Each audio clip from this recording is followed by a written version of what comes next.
1 Kings 8.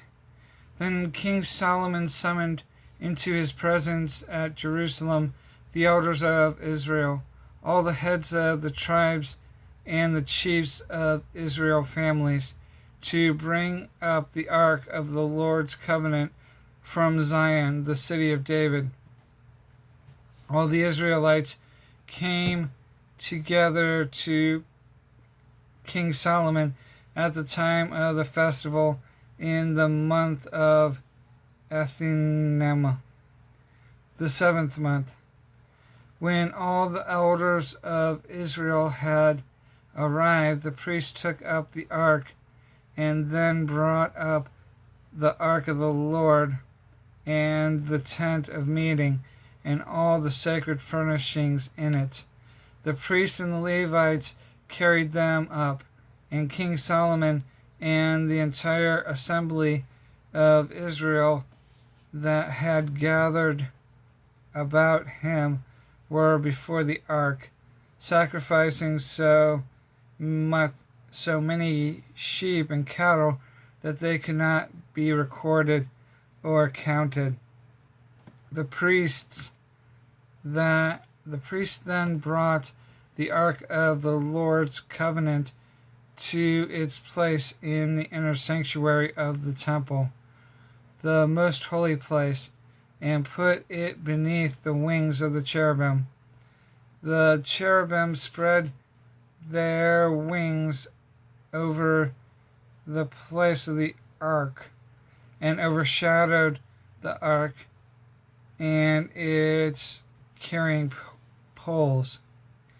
These poles were so long that their ends could be seen from the holy place in front of the inner sanctuary, but not from outside the holy place, and they are still there today. There was nothing in the ark except the 2 stone tablets that Moses had placed in it at Horeb, where the Lord made a covenant with the Israelites after they came out of Egypt. When the priest withdrew from the holy place, the cloud filled the temple of the Lord, and the priests could not perform their service because of the cloud, for the glory of the Lord filled his temple. Then Solomon said, "The Lord has said that he would dwell in a dark cloud. I have indeed built a magnificent temple for you, a place for you to dwell forever." While the whole assembly of Israel was standing there, the king turned around and blessed them. Then he said, "Praise be to the Lord, the God of Israel, who with his own hand has fulfilled what he promised with his own mouth to my father David. For he said, 'Since the day I brought my people Israel out of Egypt, I have not chosen a city in any tribe of Israel to have a temple built so that my name might be there. But I have chosen David to rule my people Israel.' My father David had it in his heart to build a temple for the name of the Lord, the God of Israel. But the Lord said to my father David, 'You did well to have it in your heart to build a temple for my name. Nevertheless, you are not the one to build the temple, but your son, your own flesh and blood.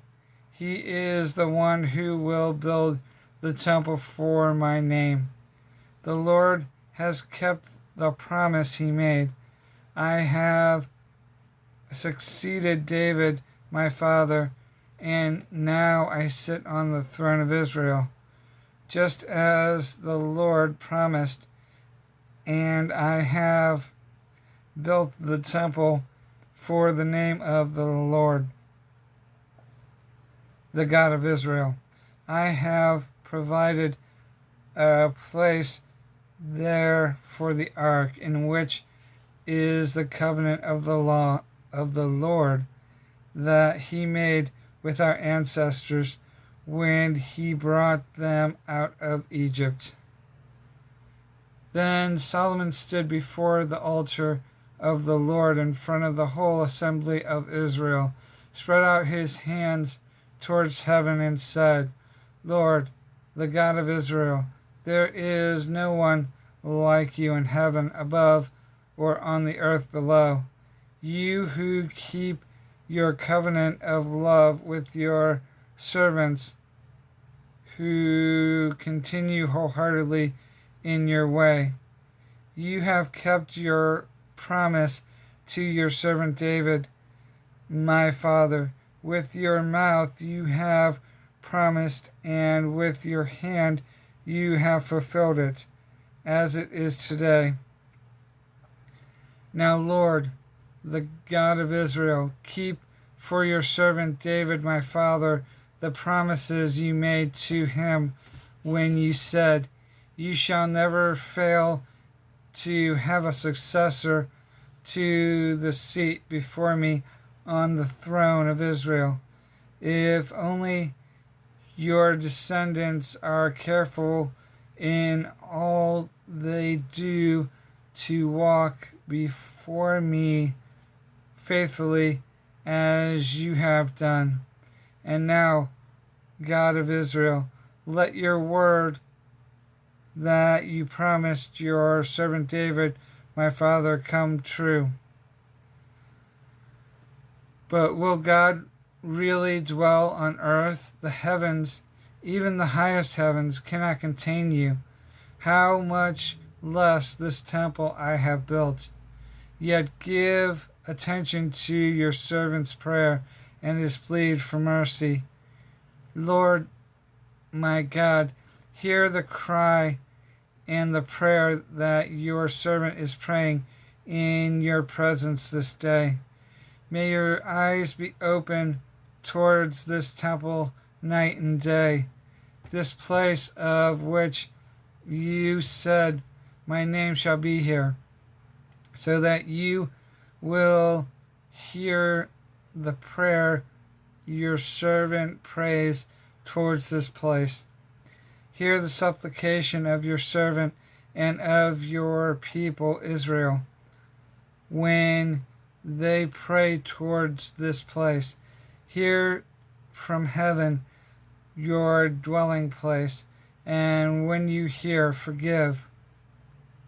When anyone wrongs their neighbor and is required to take an oath, and they come and swear the oath before the altar in this place, then hear from heaven and act.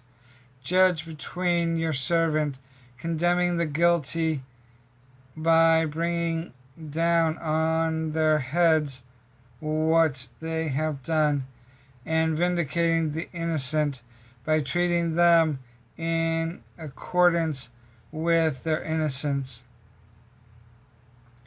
When your people Israel have been defeated by an enemy because they have sinned against you, and when they turn back to you and give praise to your name, praying and making supplication to you in this temple, then hear from heaven and forgive the sin of your people Israel, and bring them back to the land you gave to their ancestors. When the heavens are shut up and there is no rain because your people have sinned against you, and when they pray towards this place and give praise to your name and turn from their sin because you have afflicted them, then hear from heaven and forgive the sin of your servants your people Israel. Teach them the right way to live, and send rain on the land you gave your people for an inheritance. When famine or plague comes to the land, or blight or mildew, locusts or grasshoppers, or when an enemy besieges them in any of their cities, whatever disaster or disease may come, and when a prayer or a plea is made by anyone among your people Israel, being aware of the affliction of their own hearts, and spreading out their hands towards this temple, then hear from heaven, your dwelling place, forgive and act. Deal with everyone according to all they do. Give, or since you know their hearts, for you alone know their human heart, so that they will fear you all the time they live in the land you gave our ancestors. As for the foreigner who does not belong to your people Israel, but has come from a distant land because of your name, for they will hear of your great name and your mighty hand and your outstretched arm, when they come and pray towards this temple, then hear from heaven, your dwelling place. Do whatever the foreigner asks of you, so that all the people of the earth may know your name and fear you, as do your own people Israel, and may know that this house I have built bears your name. When your people go to war against their enemies, wherever you send them, and when they pray to the Lord towards the city you have chosen and the temple I have built for your name, then hear from heaven their prayer and their plea, and uphold their cause. When they sin against you, for there is no one who does not sin, and you become angry with them and give them over to their enemies, who take them captive to their own lands, far away or near, and if they have a change of heart in the land where they are held captive, and repent and plead with you in the land of their captors, and say, we have sinned, we have done wrong, we have acted wickedly, and if they turn back to you with all their heart and soul in the land of their enemies, who took them captive, and pray to you towards the land you gave their ancestors, towards the city you have chosen,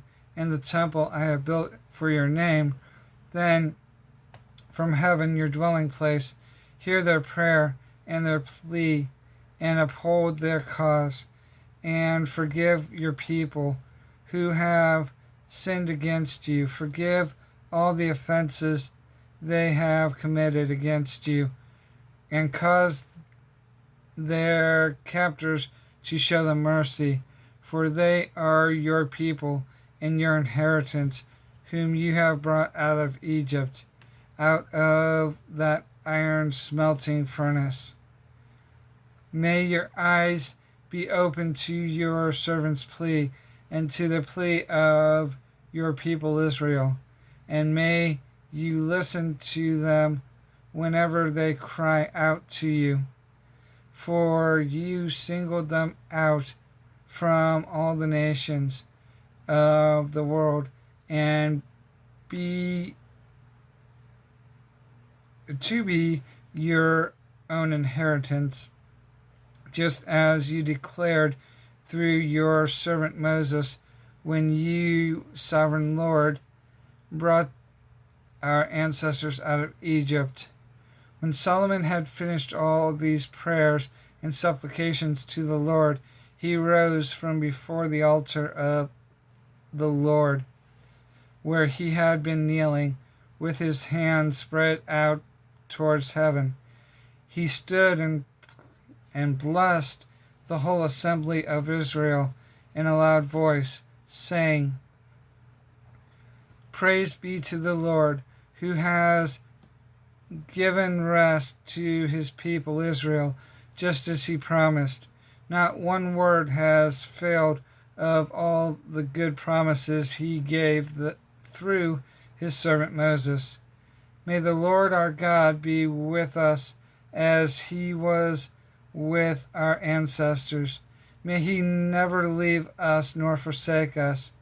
May he turn our hearts to him, to walk in obedience to him, and keep the commands, decrees, and laws he gave our ancestors. And may these words of mine, which I have prayed before the Lord, be near to the Lord our God day and night, that he may uphold the cause of his servant and the cause of his people Israel, according to each day's needs, so that all the people of the earth may know that the Lord is God, and that there is no other. And may your hearts be fully committed to the Lord our God, to live by his decree and obey his commands, as at this time. Then the king and all Israel with him offered sacrifices before the Lord. Solomon offered a sacrifice of fellowship offerings to the Lord, 22,000 cattle and 120,000 sheep and goats. So the king and all the Israelites dedicated the temple of the Lord. On that same day, the king consecrated the middle part of the courtyard in front of the temple of the Lord, and there he offered burnt offerings, grain offerings, and fat of the fellowship offering, because the bronze altar that stood before the Lord was too small to hold the burnt offering, the grain offerings, and the fat of the fellowship offering. So Solomon observed the festival at that time, and all Israel with him, a vast assembly, people from Lebo Hamath to the Wadi of Egypt. They celebrated it before the Lord our God for 7 days and 7 more. For 7 days and 7 days more, 14 days in all. On the following day, he sent the people away. They blessed the king and then went home joyful and glad in heart for all the good things the Lord had done for his servant David and his people Israel.